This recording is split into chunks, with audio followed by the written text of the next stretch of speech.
pertaining to your proposal for the work group? Sure. So I think last time that we met, which was a few weeks back, our work group was able to discuss some of the ideas and proposals that myself and Commissioner Crossland had prepared um, in advance of the deadline to turn them in, at least our internal deadline, so we can kind of get them out to the public. And so we were able to kind of coalesce some of our thoughts and pull them together.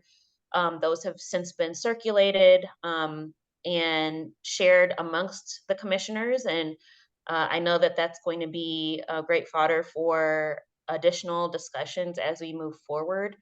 I think that a lot of the proposals that have come through so far from other work groups and from other individuals have really given a lot of space to what could be within the charter document, which is really exciting, at least for me. Hopefully I am joined in that emotion. So I think now it might be actually a good opportunity, since we took up the majority of the real estate, myself and Commissioner Crossland, on our last work group call. I think it's probably actually fair to allow our chair to discuss some of the proposals that she pulled together and put forth. Again, these have been circulated within our commission email. And so there have been a lot of discussion about it, but I think what's most exciting is just the opportunity that we have to discuss our proposal, discuss some of the things that we saw as common threads throughout most of our proposals. And so I just want to turn it over to you, Madam Chair, to discuss your proposal, walk us through it, and maybe provide any context that you think is relevant for the public to better understand where you're coming from. I will pause really briefly and just ask Commissioner Crossland, do you have anything to add to my initial, I guess, opening statements, for lack of a better word? And I'll just say real quick that I did also share a link to the documents to the member of the public that we have that's joined us, so that's, you know. Thank you very much for doing that. You are on mute, Commissioner Crossland. Sorry about that. And I noticed that it's part of the distribution for the March 4th meeting list on the city website. And so others, as they come in, can go to that March 4th packet of information and see this document as well. And so, yes, I concur. I think it's a great opportunity for Madam Chair to go through, as we did, item by item, and explain the rationale for it and how you believe that these will in fact address, as you say in the early part of your document, the focus on our efforts concentrated on accountability. So thank you. I yield the floor. Shannon, were you able to get my updated recommendations via email? Oh, I may have, let me see, updated recommendations. Mm-hmm. Is that different from the email that was distributed, I believe, yesterday, direct that I saw, or? Oh, there was an email of yesterday. I haven't seen that yet. Yeah, it was posted. It was posted within that one. Email of yesterday. Okay, here we go. I see the email, but you can actually share your screen and share it, and I can try to get it up on the website as well while we're talking. Thank you. So for the purpose of this meeting, the recommendations that were put forth from Commissioner Bobo and Commissioner Crossland pertaining to the personnel department is really where I would like to spend the concentration of this time. Things that I've already communicated in my recommendations in alignment with that recommendation. The Director Gray sent us both a letter and an updated report, as I spoke to last work group meeting and at the public meeting that we recently had. the recommendations from her department were missing some information that she wanted us to make sure that we had and we understood and we discussed.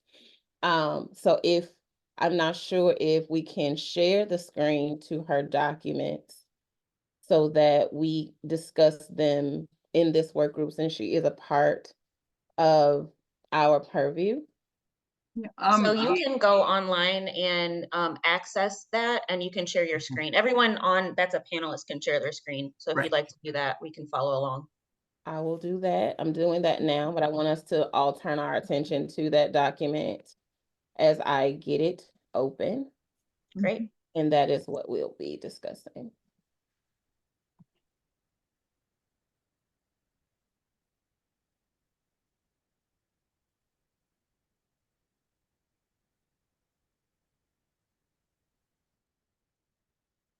And let me just add the caveat to what you were saying that certainly I agree that in the importance of discussing the personnel issues and the additions, but would also like to and appreciate going through your other recommendations, some of which I think have information in them that that is new to the process and that we would want to discuss. I noticed, for instance, under for work group 1, for instance, you're making some recommendations to some of the different departments and stuff, and et cetera. And so it would that for the if we purpose follow process, we would go through all of them regardless of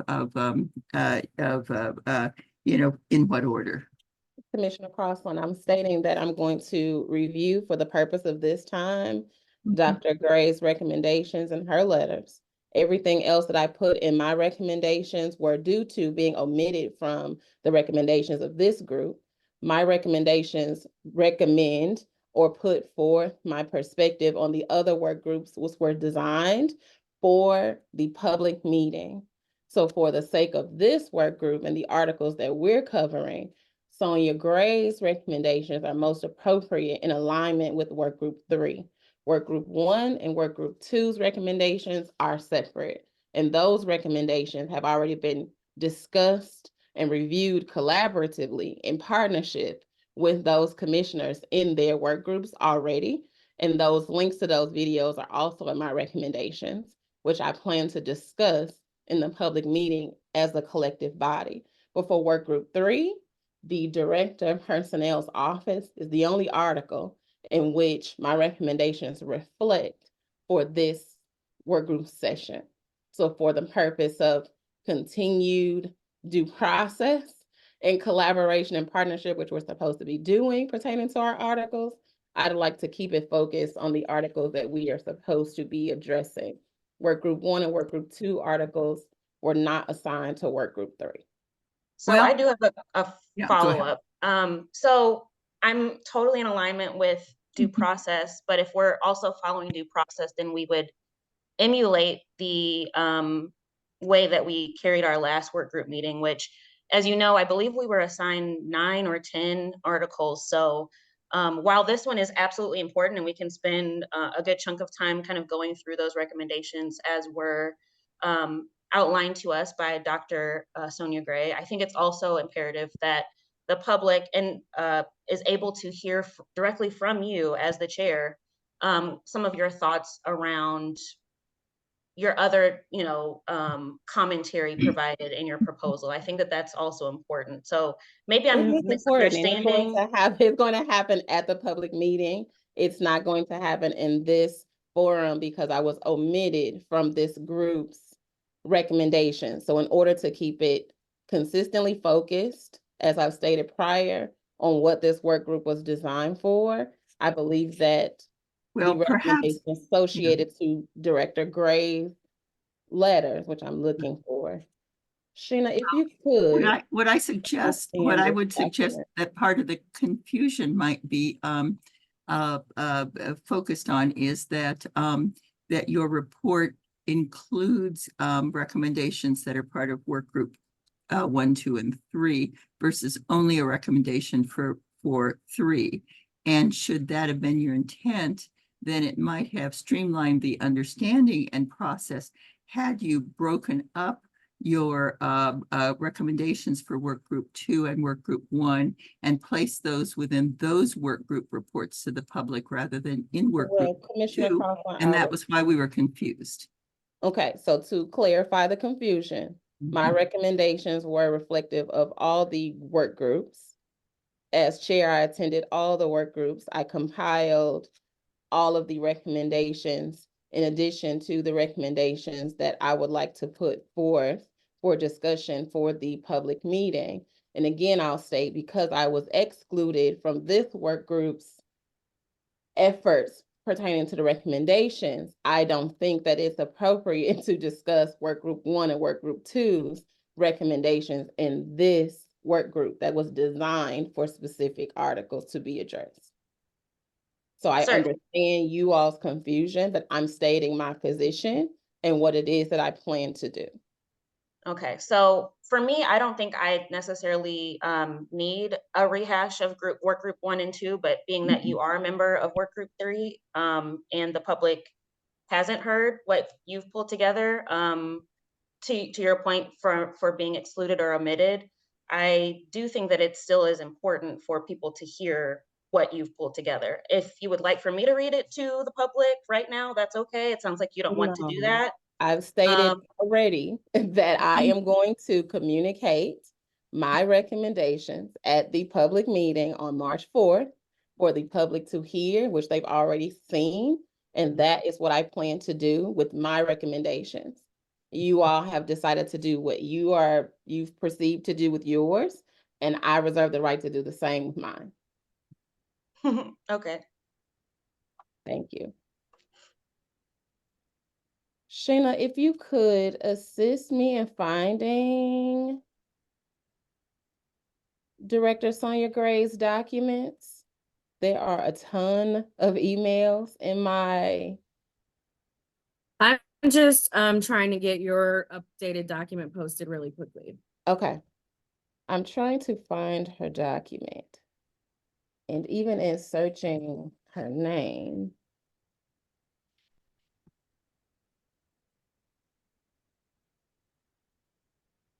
oh, here it is.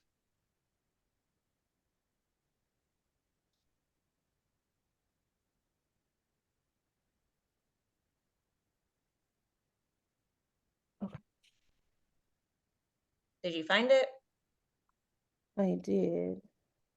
Let me share my screen to it. Great.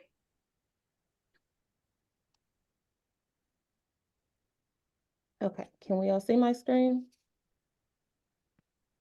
Yep. Okay, so I wanted to make sure I gave Director Sonia Gray's recommendations the attention it is due pertaining to the recommendations that will be discussed and put forth by the commission on the department's behalf. I believe that she is under the impression that some things, again, were omitted. Some things were not either said during her interview or provided in the original documentation. So as you can see, I don't know, I'm going to request that the charter staff make sure we have a copy of this in our bundle for March so that everyone's able to see it. Seeing as that all the work groups had overlap from the concerns pertaining to the article for the Director of Personnel, I thought it was extremely important that we discussed formulating what our, I guess, discussion should be pertaining to the department with her recommendations in tow. I believe that all of our recommendations to date don't necessarily reflect the total input as provided here, but I think that we could spend some time discussing the position, her view, her perspective, her opinions, and what her recommendations call for us to consider putting forward to the total body. And that's why I wanted to spend this time concentrating on what I believe is an important matter, as it is one of our articles, so that when it is time for discussing it as the total body, we have a full breadth of what is being communicated to us. As she expressed to me in last public meeting, that she believes our communication pertaining to her interview was not complete. So again, that's why I'm being persistent on making sure that we spend enough time truly understanding what the perspective is from the director. Great. And I don't is there necessarily a need to reason? read it line for Yeah. line, but if you guys want me to read it, I can. But Well, I want to um, make sure that it's pulled up yeah. here. I would, I have seen the letter. It was posted, I believe, on our emails, and respect much of what, you know, in fact, all of what she has to say. She's the personnel experienced personnel leader. What I would say is that we would benefit, I think, from hearing directly from her rather than interpreting what she has to say about what she feels that might have been missed at this point. You know, the issue, as we know, and have found in many of these cases, are there are multitudes of perspectives about these different issues, and you know, it is not necessarily our role to simply accept something in total that somebody says, but to look at other sources of potential structure, and then to recommend what might be the best in a changing world. I'm not sure that there was anything in the personnel recommendations that were made so far that would so egregiously conflict with what she's recommending that that there couldn't be some kind of a compromise made. And certainly that's what the next stage is all about, is to look at what really is essential to the actual ballot itself and changes, and what can be changed through systematic and ordinances as we go along. And I think that may be part of the source, is that the level of detail in terms of what she was hoping to see in terms of changes may not be actually possible within the actual ballot initiative itself, but can serve as a roadmap at that point for change as it continues. Yeah, I agree, Commissioner Crossland. I don't see anything within the content or body of this note that either conflicts with our original charter amendments or some thoughts that we had around that. I'm reading through the corresponding text that we provided that is now posted for the public, and I'm also reading through the chair's content, which I believe her document is also public. So under Workgroup 3, letter A, Chair, you have members of the public have provided evidence and grave concern about the limited qualifications, skill set, sourcing, and retention of city staff in order to perform city functions. Members of the public have concerns with existing staff's qualifications. So maybe she was speaking to that. I don't necessarily think that the director has doesn't display the proper qualifications. And I think part of her email, at least the way that I read it, is that she works really closely in tandem with all staff that comes into her purview, as well as the mayor herself. So I'm not really sensing anything that's friction. Maybe you would like to elaborate, Chair, as to where you see the rub, because I'm frankly not seeing it. And also, as a ancillary point, as Commissioner Crossland has mentioned several times, really the what we're able to submit to be voted on has to be somewhat succinct and easy to follow, so that people are able to understand and buy in. Certainly, we wouldn't be able to kind of detail as many bullet points are provided within this document, although it's really great context and information to have. It's just not feasible to list out as many things. I do think it's important to have that as context. So, Chair, if you would like to maybe expand on what you feel is the rub, I would love to hear that. So I don't think that it's a rub. I think that she compiled this document for the sake of consideration.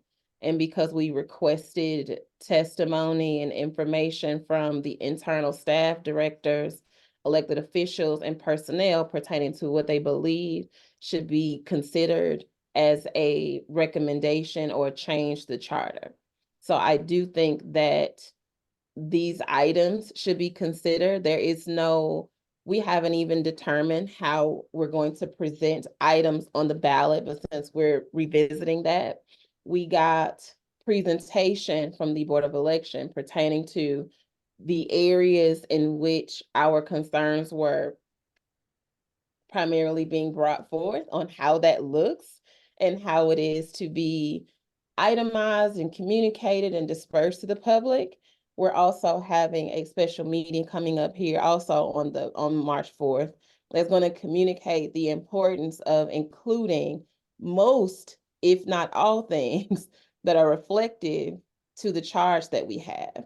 So I'm very much so anticipating the March 4th meeting, special meeting, so that commissioners can begin to truly understand what the broad scope or the broad sweep of what we're assigned to do has to look like in order for it to benefit the city personnel, directors, elected officials, and the city residents themselves. So I'm really anticipating that meeting or that special meeting. I hope that you all will be able to attend it so that we can truly start to understand what the broad scope of this requires. And it's not a concentration on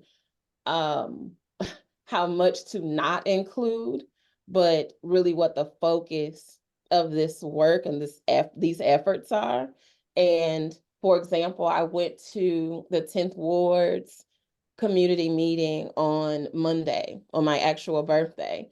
And in that meeting, the 2 hours that I sat through, more than half of this came up as a means of concern from residents that are concerned with how city staff are hired, how they are managed, how they work, who's responsible for it, who's accountable to the things that are supposed to be happening in the city, all kinds of layered complexities, but they are within a lot of the bullet points that are here. So Could you maybe highlight the ones that you're speaking about specifically? on what pages? This page that I'm on the screen. Mm-hmm.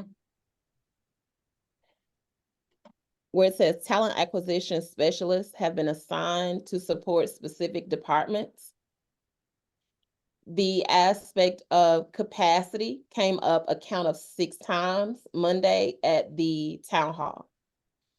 Capacity and the opportunity for training and development per department is supposed to be a purview of the personnel HR department, as it is in most other structures. If you look at other cities' charters, it is reflective. For ours, not so much. So I am encouraging us to understand the layers of our city that are missing pertaining to our charter so that we could truly concentrate on implementing those things in order to modernize how our city is functioning. What are some other cities that you saw, really quickly, sorry. Yeah. What are some other cities that where you I saw that sent language was included? via email, the Kansas City charter. Mm-hmm.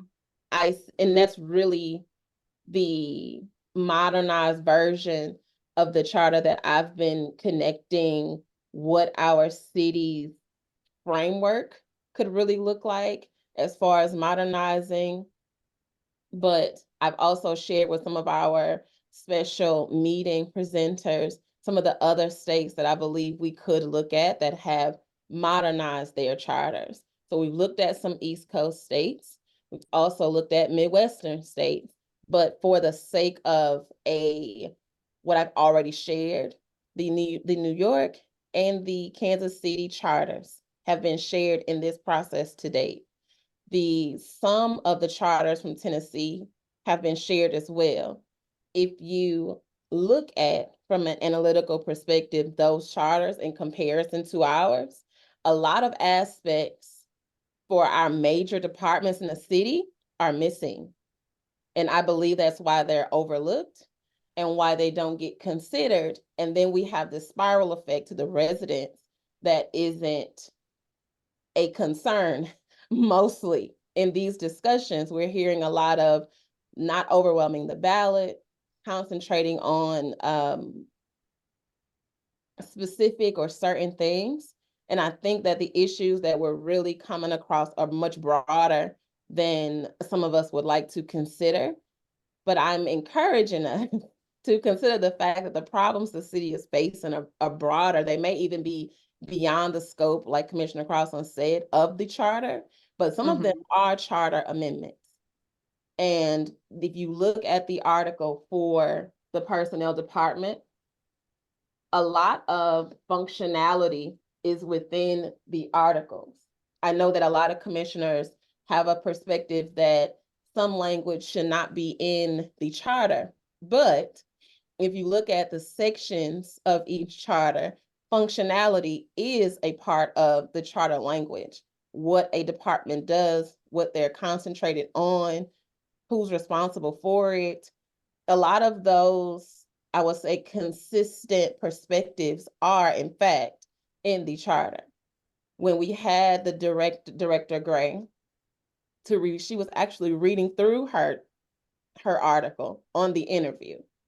So it's not that some of these issues can't be reflected in the charter. It's if we find them to be necessary for the city to have in the charter in order for our city to be modernized and reflective of what it is that's being recommended. So I will again restate that a lot of what she stated in bullet points here are reflective in the comments provided by the public in their communities and to us. If I take your attention back to when, I'm not sure what his name is, but he came to our public meeting and he spoke specifically about our ability to take the complaints of the public and place them in association to the article in which they are in alignment. And I think that is something that we truly need to practice as individual commissioners. And for those of us that have grouped and as a body, we truly have to consider what is being said and how it is applicable to the commission, to the charter, instead of automatically assuming that these things are not able to be addressed or should be considered. Commissioner, I agree with you that that the charter needs to be modernized. I think that we're all working in the same direction. We just diverge a bit in terms of how what the recommendation is in terms of how to do it. Everything that I see that Commissioner Gray has listed here and what she's identified as needs in terms of modernizing the department actually fit within the bundles, the proposed charter amendment bundles that that Commissioner Bobo and I put together. Because the second bundle, for instance, charges the Board of Aldermen and the mayor and all of the offices and staffing within those areas to reorganize themselves, to modernize and reorganize themselves, which gives them the opportunity really to be able to make the kind of changes they want to be. In essence, the only real change that I see, the only real conflict, if we want to put it that way, and this is something I think we need to hear from the municipal leaders in other cities and others who've gone through this more, because quite frankly, I'm flexible about it. I kind of see both sides of it. Has to do with the appointment and potential termination of the personnel director, and whether that's civil service or whether it's mayoral appointment.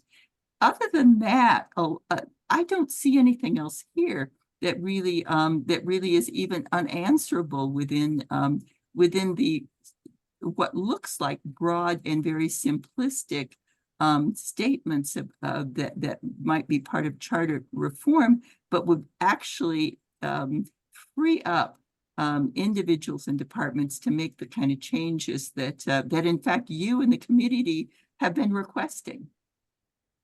Yeah, I agree. I would like to hear maybe a little bit more from you, Chair Eccles, about where our current charter proposal content fails to maybe make note of some of these recommendations or testimony from Commissioner Gray. Because I'm just maybe I'm missing kind of what you're pointing at, but essentially what we came up with was the fact that we trust the director of personnel, or however we rename that, to make these types of choices and judgments based on best practices within HR and talent acquisition. So if you could, illuminate I'll where, elaborate. yeah, So in great. the elaboration, it's not that. Okay, so I think that the concern around new appointees, new staff, or new personnel having the freedom to create as you will when they are in these positions is it omits the structured approach to governance. And with me saying that, if in any of the organizations, I have to go to business mindsets, but I can give an example that is in alignment. With any of the organizations that I am in total control of their operations and their management, if I went into any of these corporations and I just designed what it is that I felt like designing because I'm in that position at that time, and it does not fit what was or what is, that in all and of itself is simply detrimental to a governing structure or format for how something runs. So when I think about governance, especially pertaining to the city and its layers of responsibility, I don't think it is appropriate for individuals that are coming into a role to be able to design the department how they see fit with every change. It is not to say that we're going to have the same. Unfortunately, St. Louis had a situation where we had a mayor for several terms. It is not to say that every term we're going to have the same mayor, so we'll have the same staff or the same department structure for all of these, for that type of a change to be applicable. We may turn over staff and department heads and officials every 4 years, is it? So if we are allowing or recommending that the continued, I would say, innovation of departments and roles and things should be at the purview of the people that are appointed to it for a short period of time, is that not counterproductive to us saying not putting things in the charter that would have to be changed or would have to be amended every year? You have a really good point. I have a couple of sort of other side points that I'd like to offer to the conversation as well. One is that in fact, corporations do change frequently. Structures change. It is not unusual to suddenly find from year to year that departments get renamed, that divisions get renamed and restructured. That the larger, in fact, the entity becomes, the more likely that kind of stuff happens on a regular basis. It's only the really small ones where it doesn't happen all that much. And so business, in fact, is far ahead in terms of changing with the times and innovating. And yes, sometimes it works and sometimes it doesn't, but there's no guarantees, even if you leave things exactly the same, that things are going to be perfect. But the other thing that we've heard from the other thing that we've heard from individuals as we've been going through this process is that, there's a limit to what people can change anyway, particularly, without jumping through a lot of hoops, that you can change a name for a department, you can do this or that. But there's the budgetary control issues, and there are federal and state and local laws and regulations that they have to adhere to that mean that there's limitations in terms of how things can change anyway. So the idea that every 4 years something would flip on a dime may be not the reality, because there are all of these other kinds of considerations that have to be taken into consideration as well. So I would like to think that while things aren't perfect either way, that quite frankly they haven't worked so well the way they are right now, and maybe we need to be looking at alternative options as we go forward. I think I was gonna say, when you stated that basically in corporations, things can change annually based on basically who's in leadership.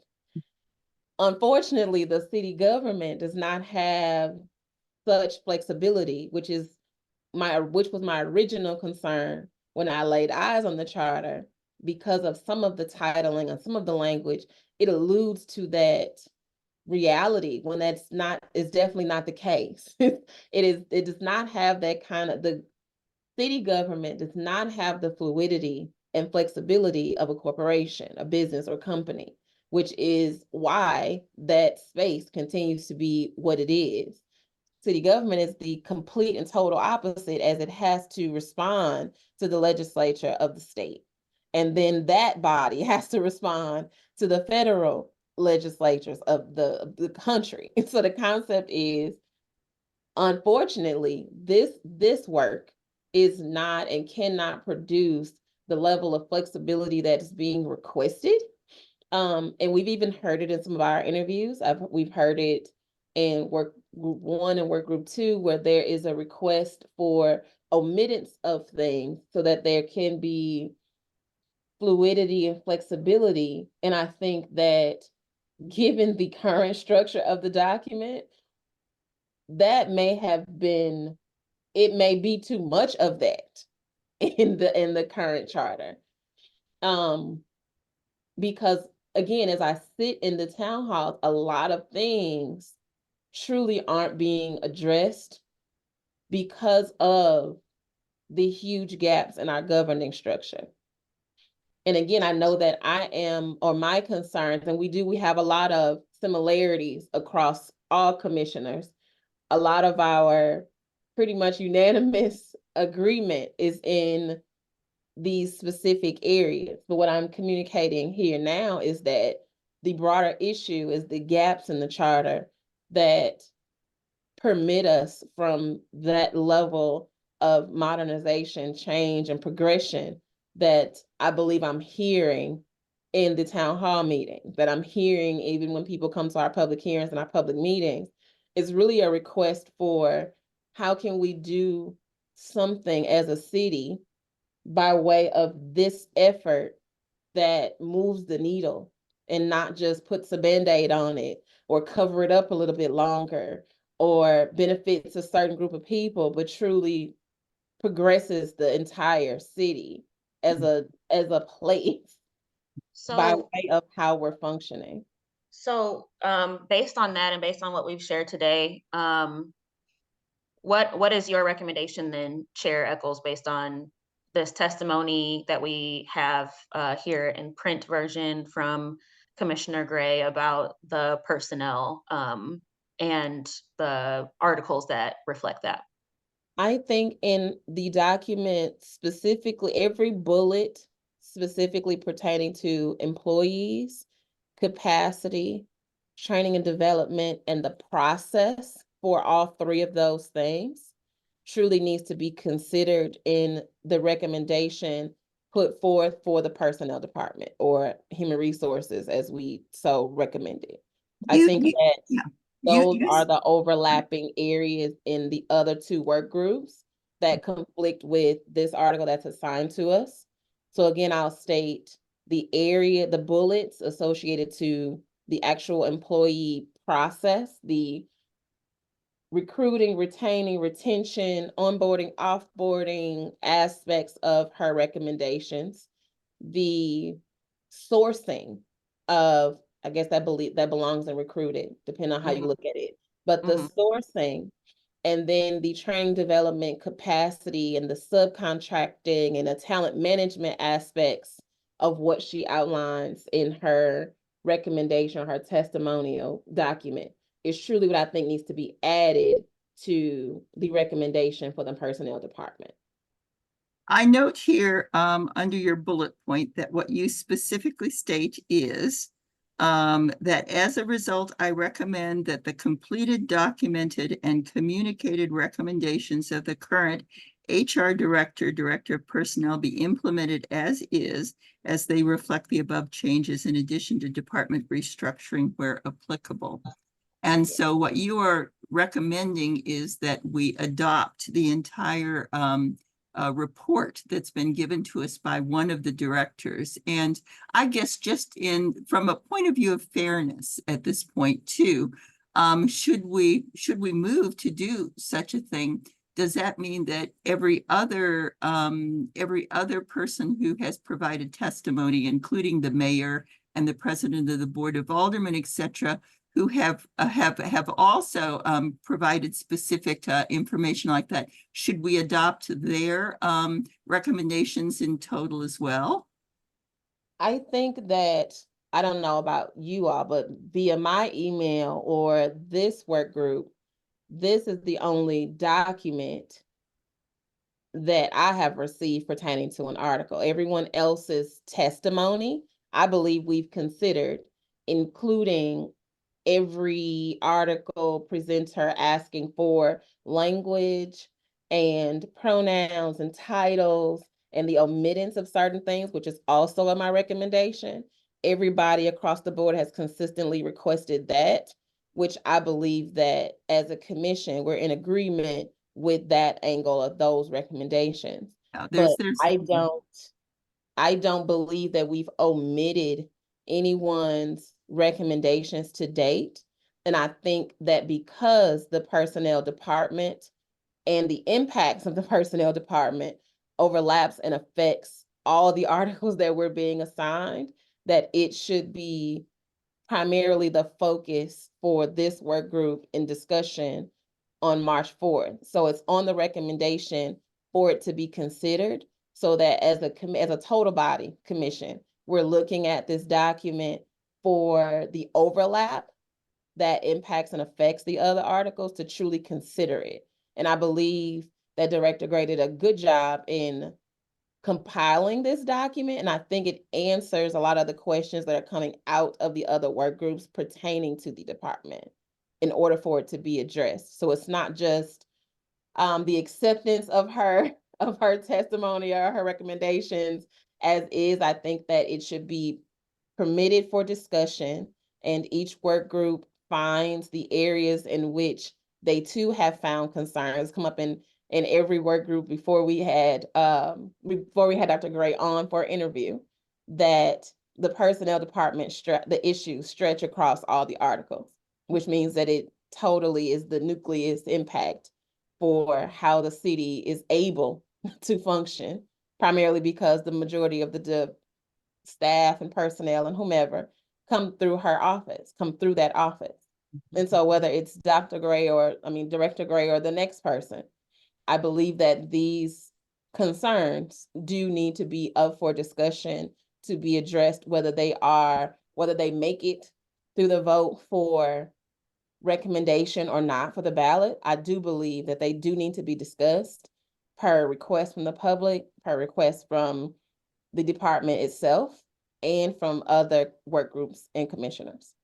I see I don't think Commissioner there's- Gray has come off mute, so maybe, did you have something to add as part of context for this? Because, well, and really quickly, before I yield the floor, I also think, yes, I think we all agree that we can discuss and deliberate over whether and what pieces should be included and not, and what should be included in our proposals or not. So I feel like yes, we're all Yeah. aligned on that. So I don't Yeah, really. and I want to add that we're not misaligned on this. We're simply talking strategy in terms of Mhm. do you list everything under the sun and miss something, or do you make a broad statement and make sure it's included? It's two different approaches to it, is what we're talking about.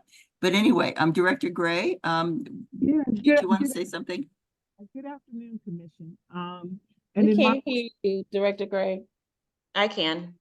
now, Try Uh, again. hello? You're cutting in and out, yeah. Wait a minute.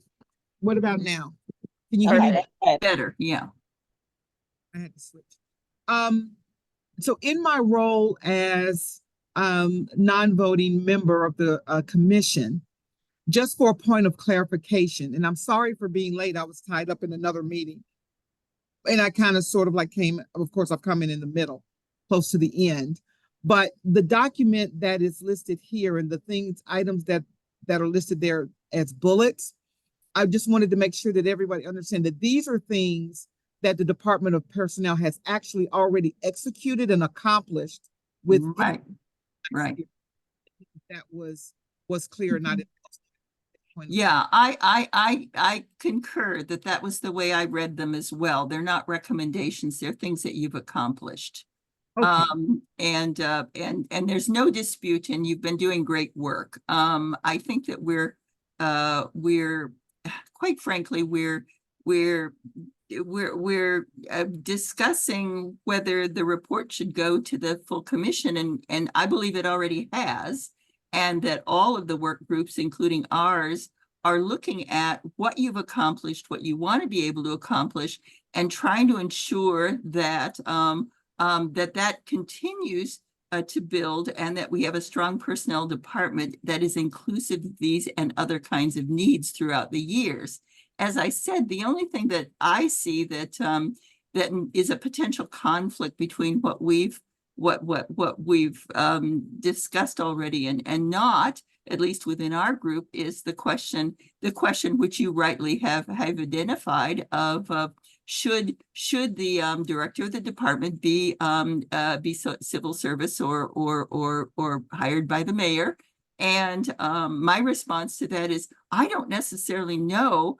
I am open-minded about it. I want to talk to some of these other municipal officials, though, etc. And if they say, oh, yes, it's always civil service, this is the way we do it, then that gives us the documentation to be able to go back and be able to recommend one thing versus another. But right now, it's simply a possibility in terms of an option, because it's something the mayor mentioned was that the mayor felt like they would like to have more control over their cabinet members. But the reality is then maybe the cabinet members shouldn't all be under the control of the mayor.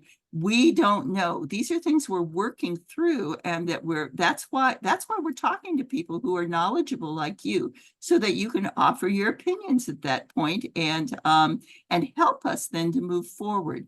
But I'll be honest, we're going to ask you, and we're going to ask other municipal leaders and officials in the area, so that we have a solid basis off of which to make our final recommendations.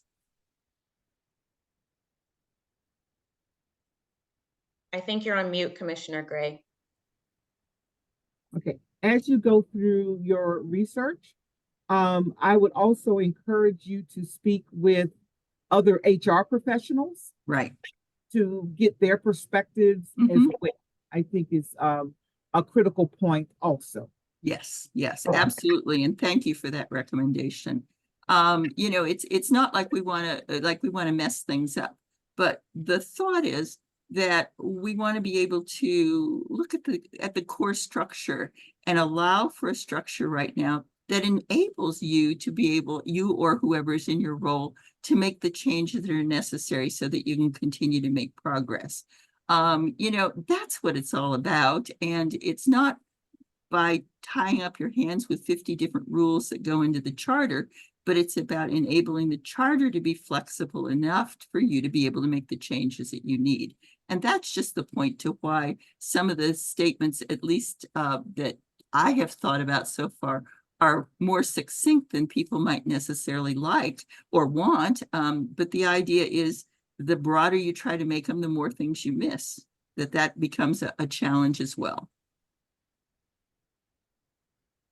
I think that at the special meeting on the 4th, and I think that those individuals are, we plan to have discussion on it being a revolving or a continuation of their discussions for us so that a lot of these questions can be answered for us. I believe that every work group has a set of questions that are different, but as you said, Commissioner Crossland, are in alignment. And I think if we start to get some answers to some of those questions, that we'll get closer to what the framework of our recommendations should be. But I do think that the conflict is that we need that information in order to make sound recommendations that are in the best interest of everybody involved with the city versus making recommendations that are only beneficial to a select few. Oh, we're agreed about that. Yeah. Okay, the time is 1:52. The Commissioner Crossman, could I ask you to document the question that you just had pertaining to what's the best practice basically for the Department of Personnel, the HR department in a city government structure? Mm-hmm. If it should be appointed by the mayor, if it should be a civil service continuation. I think that is a great question to ask the presenters that we're having Sure. on the 4th, because they're going to yield most of their time for us for Q&A. And I think that would be a great question to have answered for the debate and discussion that we're obviously going to have over this in the public meeting, so that we have a better understanding of what we need to be communicating to the public. Mm-hmm.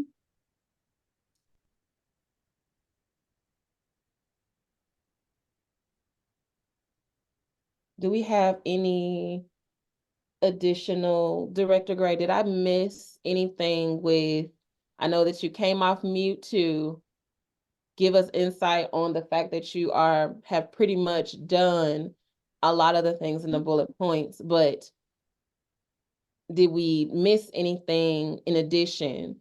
Or is there anything that you think we need to know? Because as I've stated several times, this department specifically has a um, has concerns or concerns across several other articles. So I wanted to yield the floor to you if you had anything in addition to the document you've already provided us, anything that you believe we need to know or that we've missed or we need to understand, so that Yeah. we can have a better, broader conversation with the total commission on Monday. Okay. I think one thing for you to take into consideration, especially as you go out to research other municipalities, Mm-hmm. you will probably find that they have a structure in place with human resources, where the head of human resources is appointed. I think that is just sort of like what is commonly in place in municipalities, because I did some research as well. Mm-hmm. As I talk to different HR colleagues, the structure that's in place for them has always been that way. The same that the director of personnel position in the city of St. Louis, being civil service, has always been that way. I believe that under the city of St. Louis structure, with the position being civil service, was forethought to eliminate issues that HR professionals in the industry deal with on a day-to-day regular basis, with regards to being restricted and not being able to practice human resources without influences from other parties that pretty much govern their employment status. So I just ask that in the discussion that you take the other side of that into consideration as well, because our structure is one that HR professionals would say is probably more progressive than what they are currently operating in. So I just only put that point out there for consideration as well, as you do your research. That's a point well taken. Yeah, now let me ask you, Director Gray, a question. I don't know if you've had a chance to look at a preliminary draft that's online in the packet of what Commissioner Bobo and I are suggesting as a possible restructure of the city, which would in fact and it's up there posted, and so you're welcome to look at it afterward. But the idea behind it is once again to try to be able to improve accountability by being able to streamline the lines of authority, etc., and to help people understand better who is responsible for what, where does the buck end. And so instead of the board and E&A that presently exists, we're suggesting that a new system be put in place where there are basically three components to it: the legislative process, which would be the Board of Aldermen renamed the City Council, the mayor heading an executive branch into which the personnel functions have been and at least right now are continue to be, and then a Office of Public Advocate, which would really be a new entity, an elected position, where they are separate from both legislative and executive, and where the opportunity then is to be able to put oversight boards and different kinds of issues that might otherwise potentially have conflict. And I will be honest, if you look at it, you will see that we are recommending that there may be parts of the civil service system itself that make more sense in there, along with audit and other kinds of functions, than they might necessarily be within a branch. Okay. So the question that I have, because as you begin to elevate then and you begin to think about, there would be staffing for legislative and for Office of Advocate and for the executive branch, with clearly the executive branch having the bulk of the staffing, but still there would be staffing issues that right now I think actually, at least in the aldermen, are appointed positions, but should they always be appointed positions, who knows? So my question in the middle of all this is, and this really is radical, and I'm not thinking about it definitely, but I just, as we're talking, it runs by my mind. What happens if you actually move major parts, at least, of the personnel function to the Office of Public Advocate at that point, rather than embed them in the in one particular branch of the government? That's do you at that point remove some of the politics that you might otherwise have, that HR functions otherwise and directors otherwise find? Just a thought. I'd love to hear your feedback on it. And you don't have the feedback right now, but it's a thought, about what are the pluses and minuses of that kind of a move, Okay. Yes, I did read that, and I read through the advocacy proposal that you made.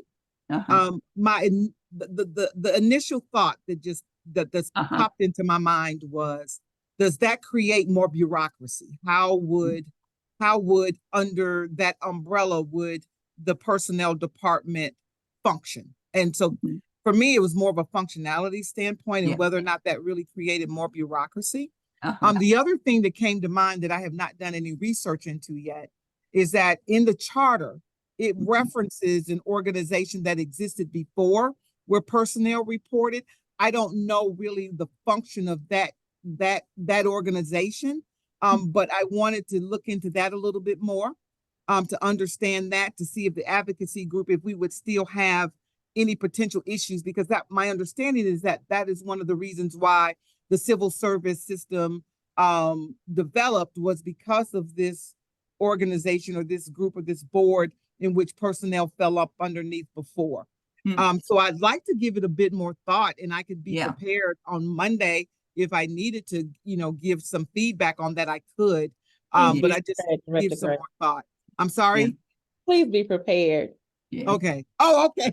Yeah, no, it would be very interesting to Okay. hear your take on that, because I Mhm. think that when we talk about are there different models? Are there models that work better? You know, as I say, there are pluses and minuses to all of them. Mhm. And so Mhm. what we just have to do is try to be able to drill down and get the best sense of what the pluses and minuses are to each of the options, and then to Mhm. go with one at this point that looks like it's not perfect, but it's better than what we've got. You know, Okay. that's Mhm. that's what we're really looking at right now. And as I said, nothing is set in stone.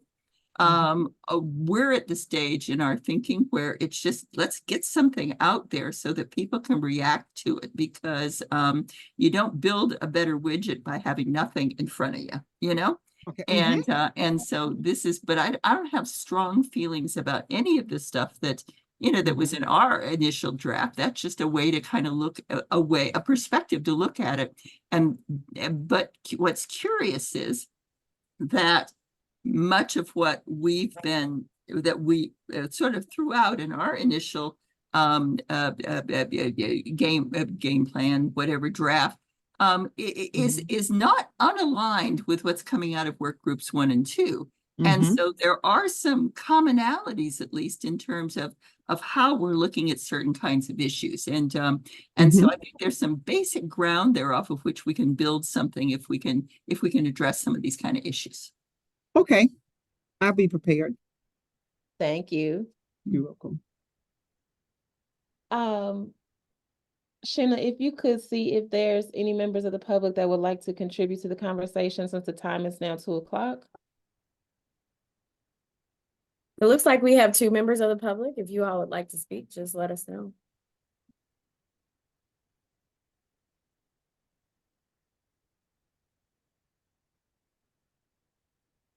Okay, so I'm going to stop sharing. Do we I'm- have, Anything? go ahead, they didn't say anything? I haven't seen anything come through in they have a raise hand function or the chat. I haven't seen anything come through as yet. Okay. That's fine. If we don't have any public comment, the time is 2 o'clock, Commissioner, so we could end the work group meeting at this time. Okay. Thank you. Have a good day. Thank you. Thank you very much.